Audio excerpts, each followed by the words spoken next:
ഈ ദുനിയാവ് മാത്രമേ നമ്മൾ ഇല്ലാതാകുന്നുള്ളൂ. ഇനി നമ്മൾ ഇല്ലാതായതിന്റെ പേരിൽ ഈ ദുനിയാവിനൊരു ചുക്കും സംഭവിക്കാനുമില്ല. അൻസാർ ഇല്ലെങ്കിൽ നാളെ ഈ മൈക്കിന്റെ മുൻപിൽ വേറെ ആള് വരും. മഴ പെയ്യും, വെയിലുദിക്കും. നഷ്ടപ്പെട്ട എന്റെ വാപ്പയുമ്മയും കുറച്ച് കാലം ഓർത്ത് കരയും, കൂട്ടുകാരൻ ഓർമ്മിക്കും. പക്ഷെ നഷ്ടപ്പെട്ടതിന്റെ ജീവിത എനിക്കാ നഷ്ടം. ഇനി ഒരിക്കലും തിരിച്ചു കിട്ടാത്ത എന്റെ ജീവിതം അവിടെ തീർന്നുപോയതാ. പിന്നെ ഞാൻ കബറിൽ ഏജന്തുക്കളോടൊപ്പമാ എന്റെ ജീവിതം. ആ കബറിൽ പിന്നെ കാത്തിരിക്കുന്നത് പടച്ചറപ്പിന്റെ നരകവാതിലും കൂടിയാണെങ്കിൽ പിന്നെന്ത് നേട്ടമാ സഹോദര ദുനിയാവില് നമ്മൾ ഉണ്ടാക്കിയച്ച്? ഐഫോണോ, 10,000 ശമ്പളങ്ങളോ, അല്ലെങ്കിൽ ബൃഹത്തായ സുഹൃത്ത് വലയങ്ങളോ? ഇതൊന്നും നമ്മളെ ആഹാരം വെളുപ്പിക്കുന്നില്ലെങ്കിൽ പടച്ചറപ്പിന്റെ അരികിലേക്കുള്ള ഒരു യാത്ര, ആ യാത്രയിലാണ് എന്ന് ചിന്തിക്കുക. അതിനുവേണ്ടി സമയം കണ്ടെത്തുക.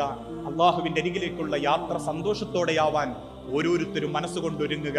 അവസാനം വരെ ഇരുന്ന് ഓരോ വാക്കുകളും കേട്ട് ജീവിതത്തിൽ ചിട്ടകൾ വരുത്തുക. ആസ്വദിക്കുന്നവർ ആസ്വദിക്കട്ടെ. അല്ലാഹു ബിഗാഫിലിൻ, അല്ലാഹ് അശ്രദ്ധനല്ല.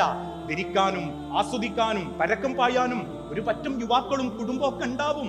അവരാസ്വദിക്കട്ടെ, അവർ മറന്ന് ജീവിക്കട്ടെ. അല്ലാഹ് അശ്രദ്ധനല്ല.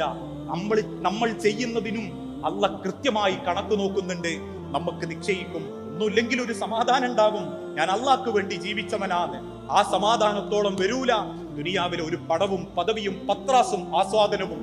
ആ തിരിച്ചറിവാണ് ജീവിതത്തിന്റെ ഏറ്റവും വലിയ അറിവ്. നേടുന്ന ഡിഗ്രിയേക്കാൾ ആ അറിവിനെ മുറക്കെ പിടിച്ച് മുൻപോട്ട് പോകാൻ അള്ളാഹു സഹായിക്കുമാറാകട്ടെ. വസല്ലല്ലാഹു അലാ നബി.